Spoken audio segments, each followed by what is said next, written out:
I'm Jennifer Boggess from Heilala Vanilla, and I'm responsible for our sales and marketing, primarily export markets, and I'm one of the founders. Well, my husband was born and bred in the Bay of Plenty, so he decided he wanted to move back here, and I was a born and bred Auckland girl, and so it basically dragged me kicking and screaming to the Bay of Plenty, and that was 10 years ago, and now I wouldn't go back.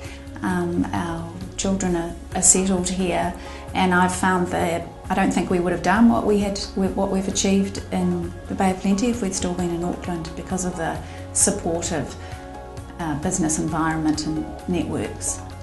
It all started in 2001 after a cyclone went through the northern islands of Tonga, Vava'u. My father was doing some aid work up there, rebuilding schools and houses, and he formed a wonderful relationship with the chief of the village, and he offered them use of some land, and vanilla was the crop that was decided on. And then we got our first crop in 2004. We took it to some local restaurants, and they gave us favourable reviews about the freshness and the quality of it, and then we started thinking about, could we create a business out of this? And we knew that the volumes from the plantation in Tonga were going to increase over time, and we wanted to create a value-added business rather than just selling vanilla pods on the commodity market, which is typically what vanilla, around the world is sold in that sort of market.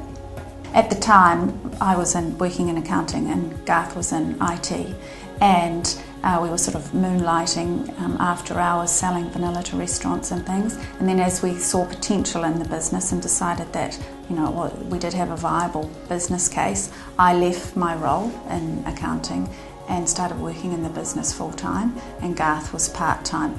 So I was looking into sales and marketing, and Garth was more product development and R&D. And then we sort of began building on the networks that we'd already established in the area. There's a really supportive organisation, the Food Bay of Plenty, which is run by Priority One, and so we joined that and made lots of great contacts through that, really, and that sort of set us on our way. Food Bay of Plenty is a group based in Tauranga.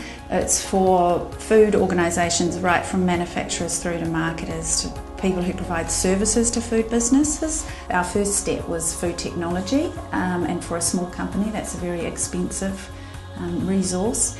And at the time there was food technologists from Zespri within the Food Bay of Plenty, and they provided us with a contact at Massey University to set us on our way.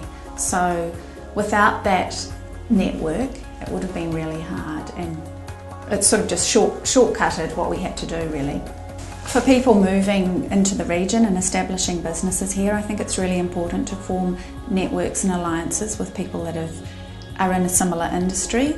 There's a lot of successful professional people that have moved here from out of the region, and they have a lot of skills, and it's a very supportive environment. People are willing to share their experiences and stories to assist you. So, that's a great thing, because it's a very supportive environment. I don't think you get that in larger centres. So we've been established now in the Bay of Plenty for coming up 6 years. And initially, as I said, those contacts and networks within the community were vital when we were setting up production and food technology work. And then as we developed, we obviously needed to employ staff, have premises, and set up partners for exporting and all that sort of thing. So in the recent years we have formed a collaboration with other exporters and horticultural based companies, and now we're located in an innovation park which forms a great synergy.